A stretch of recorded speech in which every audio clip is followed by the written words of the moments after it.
Il y a une catégorie de gens qui ne considèrent jamais que la parole qu'on nous prêche chaque mardi ici, la parole qu'on nous prêche vendredi, concerne les personnes qui les écoutent. Amen. Généralement, qu'est-ce que nous disons?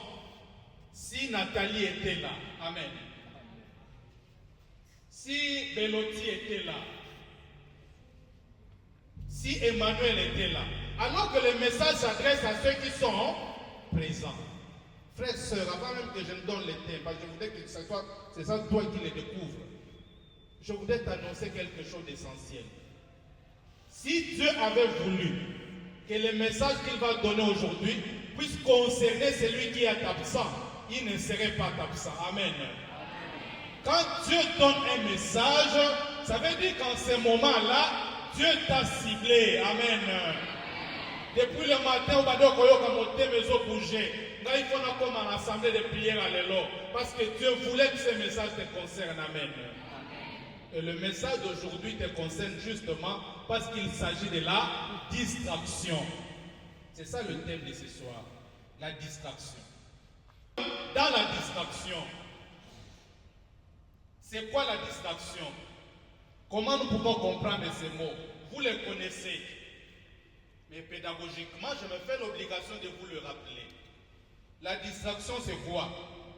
C'est le manque d'attention habituelle ou momentanée aux choses dont on devrait normalement s'occuper.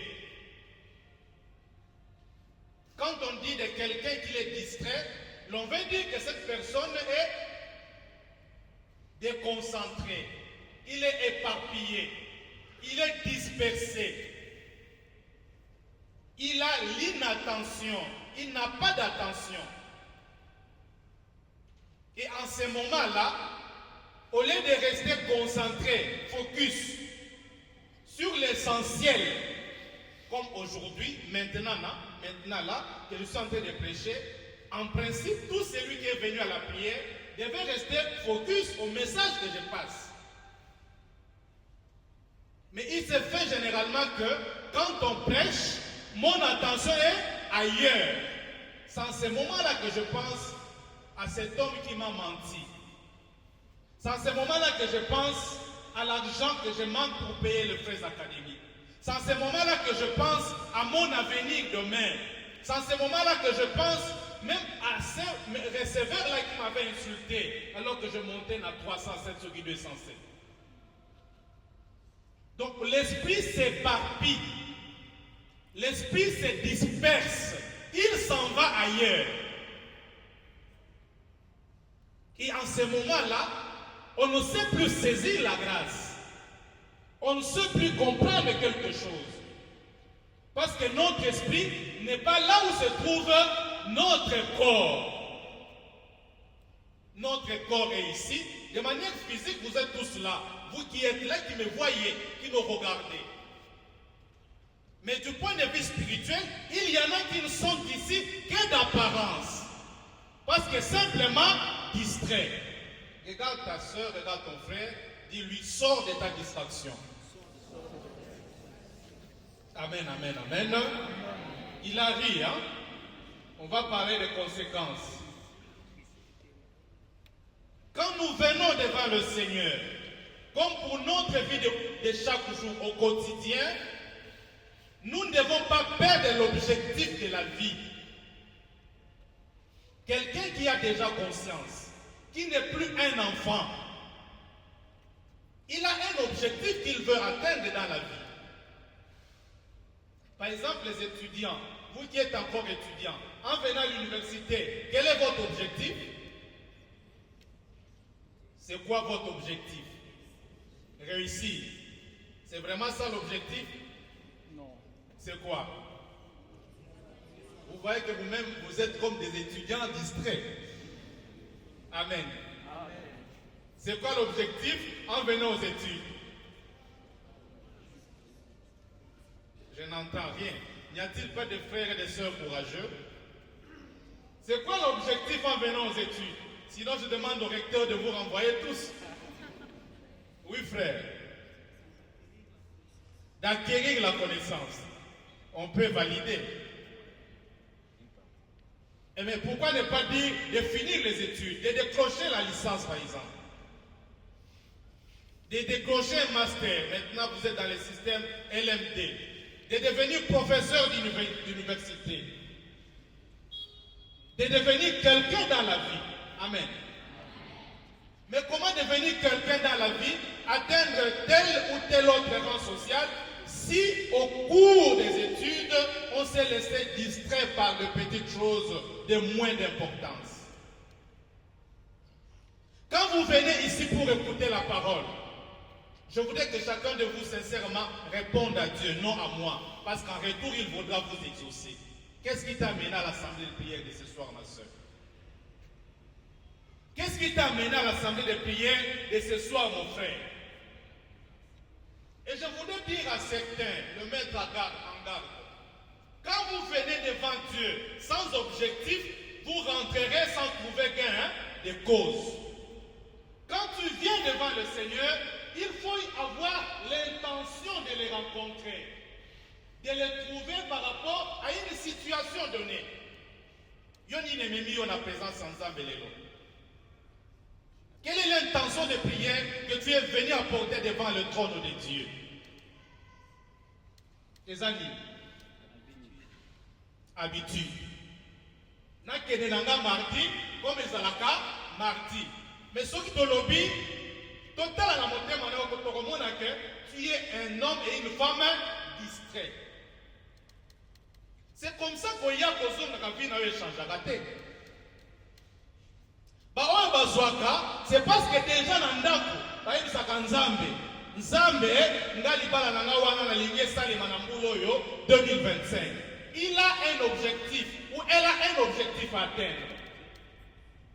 Nzambe nyongwa loyer eleki na lingi lelo o décanté yango. A son objectif. Bongo ya yo est objectif et ça nini. Na prière à lelo. Ya o elekate, tu étais distrait, je te comprends. Mais ya o ya lelo, quel est l'objectif que tu veux atteindre? Dis ça maintenant à Dieu, dis à Dieu ton objectif. C'est la courte prière que je te demande de faire maintenant. Fais une prière où tu dis à Dieu ce que tu veux recevoir ce soir, ce que tu veux obtenir de lui ce soir. Prie ma soeur, prie mon frère. Présente à Dieu ton objectif de la prière de ce soir.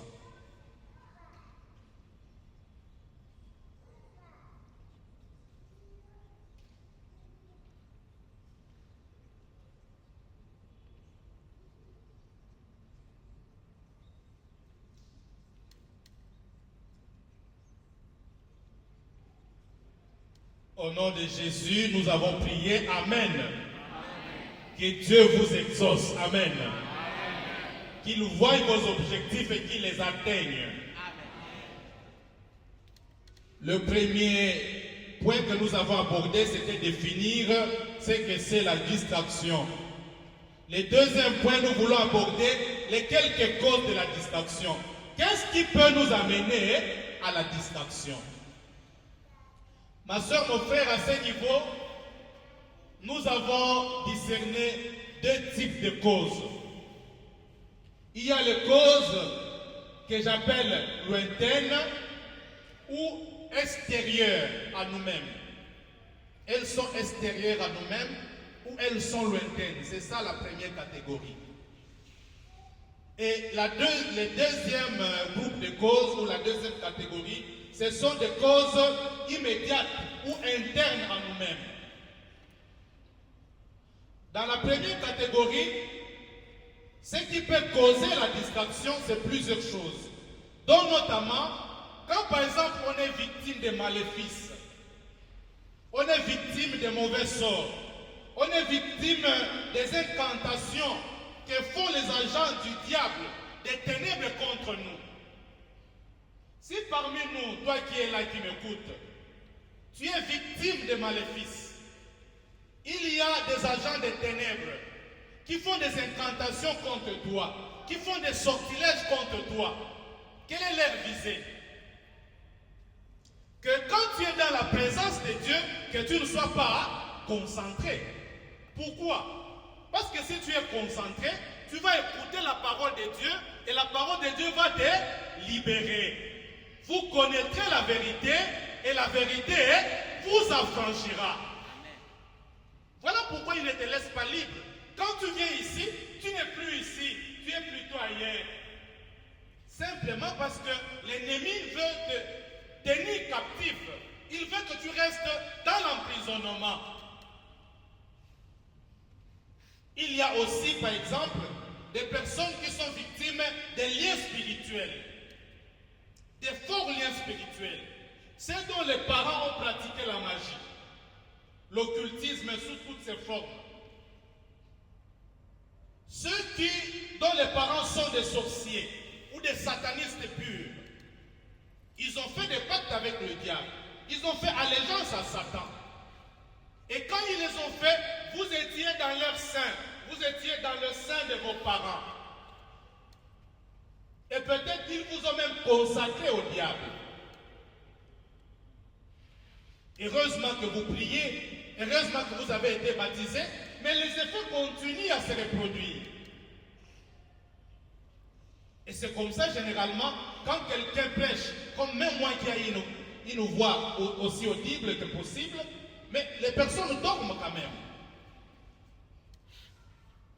Dormir pendant l'enseignement, dormir pendant qu'une activité importante est en train de se réaliser, peut aussi provenir de cela. Et ça fait partie de la distraction. Troisième type de personnes qui sont concernées par ces causes lointaines et externes. Il y a des personnes, par exemple, qui portent sur eux les objets infestés. Une chaînette qu'on t'a offerte, mais qui a été passée par une incantation. Parce que cet homme qui t'a offert cette chaînette-là, voudrait te posséder, voudrait te manipuler. Il fait des incantations sur la chaînette, il la domine, il te la donne pour que quand tu l'auras sur ton corps, de n'importe où il peut t'invoquer. Il peut invoquer ton nom, que tu sois attiré à lui, que tu sois dominé. Des personnes qui portent des pentacles, des pics magiques, des montres magiques. Ce sont des personnes qui sont des cibles dans des types de distractions de ce genre. C'est peut-être ton cas, ma soeur. C'est peut-être ton cas, mon frère. Mais il n'y a pas que cela. Mais il y a aussi des sémences de l'ennemi dans le corps. Ma soeur, tu t'es accouplé avec un homme qui était sataniste, ou qui est sataniste.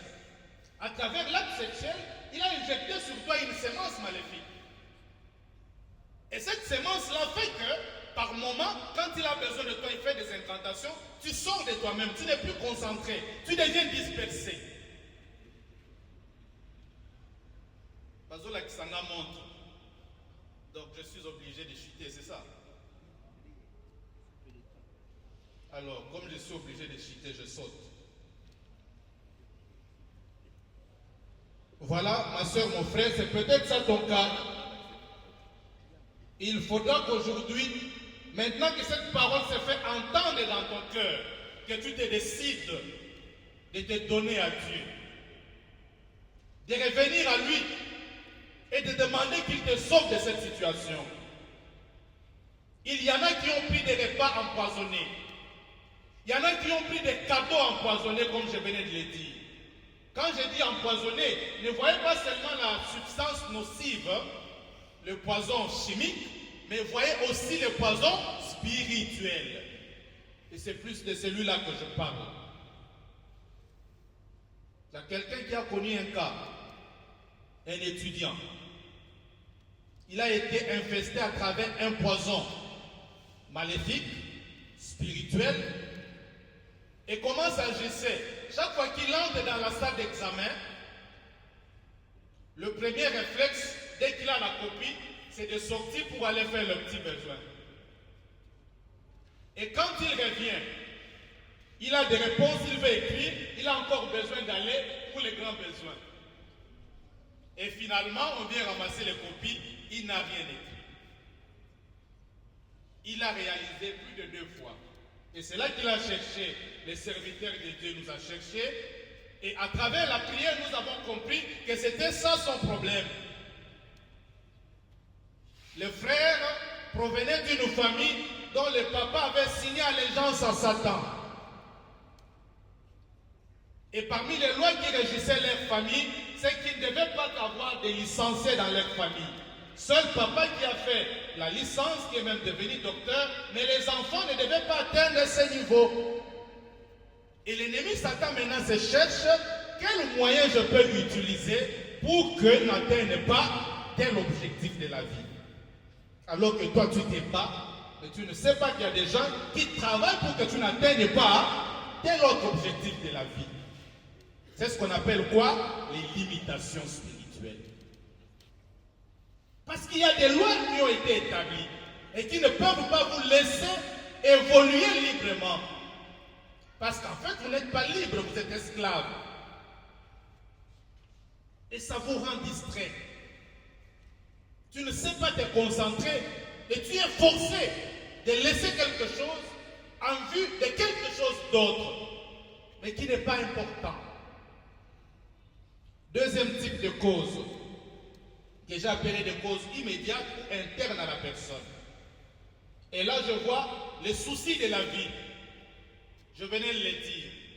Généralement, il arrive à certains modérateurs, excusez-moi l'expression, mal formés, pendant qu'ils vous accueillent dans la présence de Dieu, ils vous disent, laissez vos soucis là, ceux qui n'ont pas de modérateur. Oh, bah, soucis, c'est comment ils disent? Tika mon âme. Bon, au tika mon âme, parce que ça ne dépend pas de toi. Mais qu'est-ce que ça fait après? Ça reste chirurgie. Les soucis, on ne les tique pas, on les dépose au maître des soucis. Amen. Amen. Les tickets, donc les abandonnés. On les dépose auprès du maître des soucis. C'est lui qui a dit, venez à moi pour tous qui êtes fatigués. Quand vous êtes dans la prière, devant le Saint-Sacrement, dans votre prière personnelle comme communautaire, ozo sambe le moni que makanisi zo diembela yo soki ezo bulunga na soki nimbalobaka. Prends ces makanisi-là, donne ça à Jésus. Lui les récupère et toi tu deviens posé. Mais il ne faut pas les laisser parce que ça va revenir. Donc quand vous êtes porteur de soucis, vous avez des fardeaux que vous portez sur vous. Vous avez des préoccupations qui vous dérangent. Quand vous avez des stress, quand vous êtes victime de blessures intérieures, quand vous avez ou vous vivez dans la vie des péchés, il est possible que dans une assemblée de prière, vous puissiez être distrait. Conséquence de cette distraction-là. Ma soeur, mon frère, la distraction ne concerne pas que la vie spirituelle. Amen. Amen. Elle concerne, comme je le disais tantôt, toute notre vie. Il y a quelqu'un qui a chanté. Le frère Mumbaya qui est déjà mort. Quand il s'agissait du téléphone. Vous connaissez les chansons, non? La chanson plutôt. Téléphone, sur le téléphone, tu m'as déçu. Vous connaissez pas ça? Depuis que le téléphone est venu, combien d'accidents n'a-t-il pas entraîné? Du fait de quoi? De la distraction. Je suis en train de vous parler des conséquences. Et à travers ces chants-là, vous récoltez beaucoup de conséquences qu'il donne. Et vous en connaissez beaucoup. Un chauffeur, par exemple, un taximène ou un conducteur privé, qui, à cause de la distraction, est en train de marcher sur une chaussée, qu'est-ce qui peut lui arriver?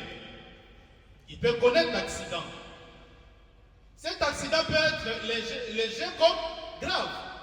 Un accident léger, peut-être qu'il sera que blessé.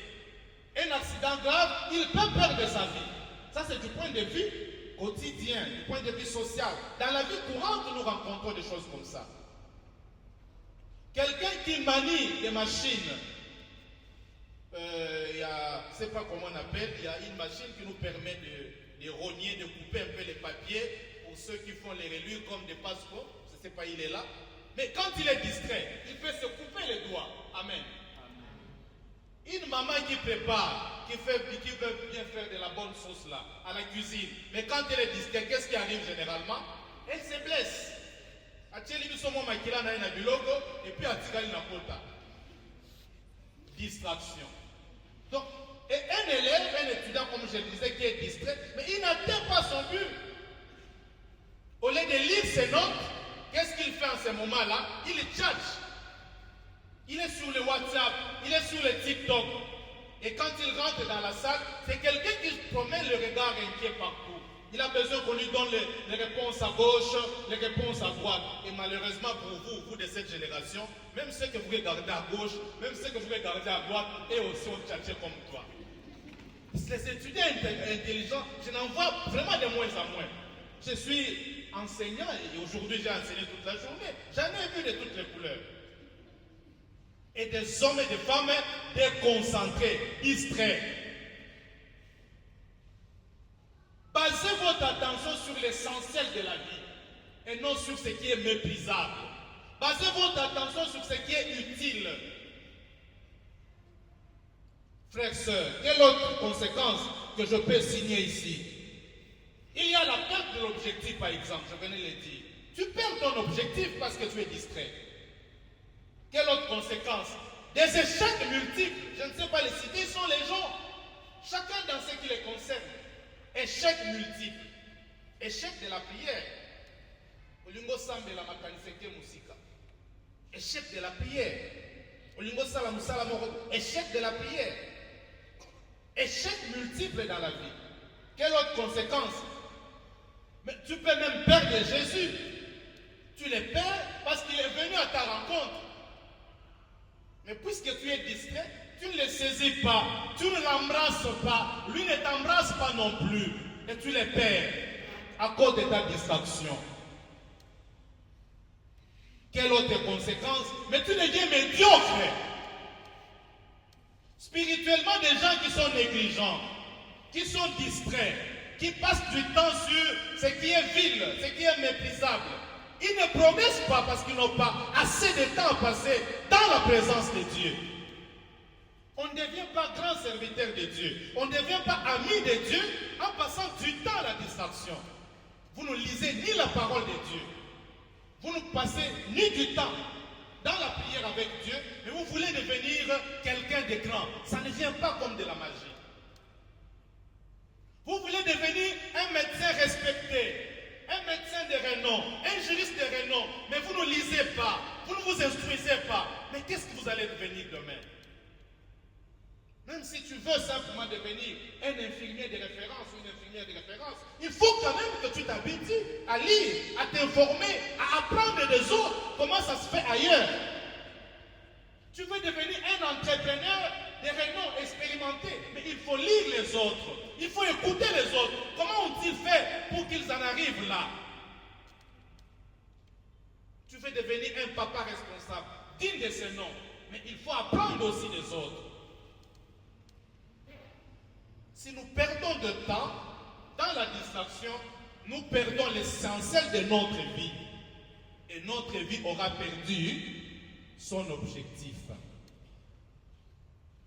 Autre distraction, c'est quand je suis dans la distraction, il y a séparation de l'esprit et du corps. Je suis séparé. Et quand je suis séparé, même je peux dire de l'âme, quand je suis séparé, en ce moment-là, la grâce ne m'atteint pas. Parce que Dieu, quand il vient nous bénir ou nous rencontrer, il ne cible pas le corps, il cible l'esprit. Mais l'esprit est dans notre corps. Et c'est le corps qui bénéficie les retombées de notre communion avec Dieu. Et si ton esprit est ailleurs, qu'est-ce que tu reçois en ce moment-là? Amen, amen. Amen. Comment sortir de la distraction? Frères, sœurs, peut-être que tu as été découragé par quelques événements de la vie qui t'ont plongé justement dans la distraction. Tu ne savais plus différencier ce qui est essentiel et ce qui ne l'est pas. Aujourd'hui, le Seigneur te dit courage. Ce n'est pas trop tard. C'est vrai que tu as déjà perdu quelques batailles. C'est vrai que tu as déjà perdu un peu plus de temps. C'est vrai que tu as déjà connu beaucoup d'échecs, des relations qui n'ont pas abouti, beaucoup de choses qui n'ont pas réussi. Mais ce n'est pas trop tard pour Dieu. Amen. Amen. Le Seigneur te dit, courage. Courage et reviens à lui. Reviens à lui tel que tu y es. pour lui dire, Seigneur, j'ai plus passé du temps dans la distraction, mais aujourd'hui je comprends que cette parole s'est fait adresser pour moi. Et promets-lui d'être désormais attentif. Si cela ne dépend que de ta bonne volonté. Courage ma soeur, courage mon frère, reviens à Dieu. Amen. Parce que notre Dieu, c'est lui qui se laisse trouver par ceux qui le cherchent. Reviens à lui, cherche-le, tu vas le rencontrer. Ce n'est pas difficile de rencontrer Dieu. Parce que lui est toujours là à nos côtés. Amen. Deuxième chose, que faut-il faire? Ma soeur, mon frère, pour sortir de la distraction, il faut te consacrer à l'Esprit Saint. Pourquoi l'Esprit Saint? Quand je suis distrait, c'est mon esprit qui quitte mon corps, qui divague, qui se disperse. C'est l'esprit qui quitte. Et si je veux gagner de la concentration, c'est d'abord à l'esprit de se concentrer. Voilà pourquoi il faut se consacrer à l'Esprit Saint. C'est donner à l'Esprit Saint pour dépendre totalement de lui, pour obtenir la direction de l'Esprit Saint. L'Esprit Saint, c'est le Saint-Esprit Dieu. C'est le pur esprit de Dieu. Donc c'est le maître de tous les esprits. Quand tu lui donnes ton esprit, lui maîtrise ton esprit. Il oriente ton esprit. Il conduit ton esprit. Et comme il est pur, comme il est saint, il ne peut amener ton esprit que vers ce qui est saint et vers ce qui est pur. Consacre-toi à l'Esprit Saint. Troisième façon de sortir, c'est de chercher la libération ou la délivrance. Il y a des signes que tu as sentis dans ton corps.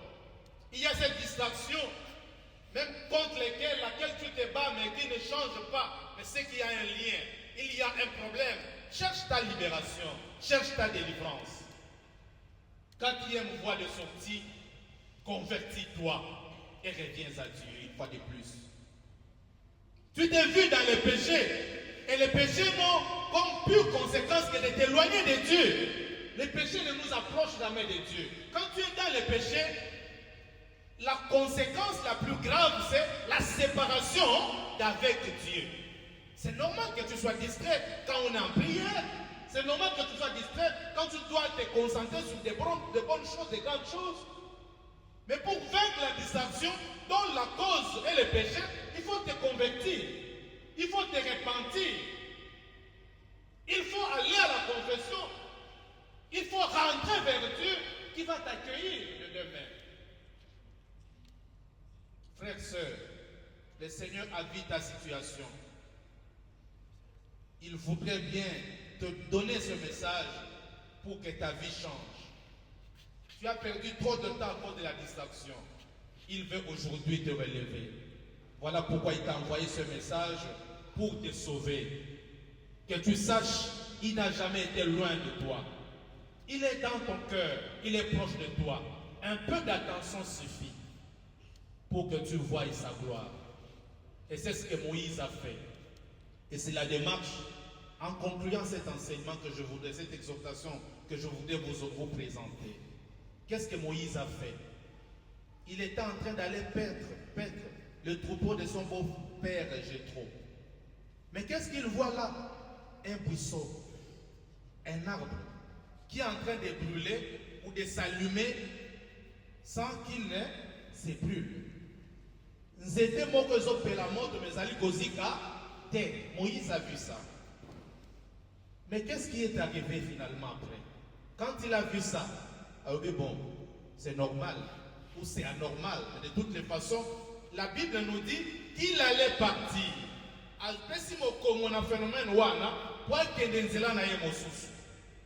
Mais grâce à Dieu, il s'est détourné. Il a fait un détour. Et c'est là la voie de sortie que nous avons présentée. Faire un détour. Pour ne plus donner dos à Dieu, à Jésus. Donner dos au monde. Donner dos à tout ce qui nous distrait. Pour nous tourner vers le Seigneur. Et quand il s'est tourné vers le Seigneur, il est arrivé devant les buissons ardents. Et c'est là que le Seigneur l'a rencontré. Qu'est-ce qu'il a fait? Il s'est décidé de faire un peu attention à Dieu. Faire un peu d'attention aux phénomènes que nous ne comprenons pas dans notre vie. C'est là la voie de sortie. C'est tout ce qu'il a fait, il n'a pas fait autre chose. C'est quand il s'est tourné vers le buisson ardent que la voix se fit entendre. Autre tes sandales, parce que ce lieu, c'est un lieu saint. Et toute la rencontre du grand Moïse d'aujourd'hui n'a commencé que par là. Peut-être aujourd'hui, et je l'annonce de la part de Dieu, il y a beaucoup de gens que Dieu va rencontrer. Il y a beaucoup de gens dont Dieu va changer de vie. L'histoire de beaucoup commence aujourd'hui avec Dieu. Et la grandeur de beaucoup se termine aujourd'hui avec Dieu. Parce que Dieu a vu l'attention que tu as accordée à ces messages. Les messages qu'il t'a envoyés pour ton salut. Tikala kimia sikawa. Zonga na motema na yo, tala likambo etali yo, etuti yo na esika nini. Pote nzambe akutana na yo. Tokola kutanaka na Moïse na buisson ardent, puis a changé l'histoire à vie na yo. Apeso orientation pour la famille na yo, pour la communauté na biso mobimba. Apeso orientation pour la nite pour mboka ya biso et pour l'église ya biso. Tikala kimia. Manola le bateau tu goyoka.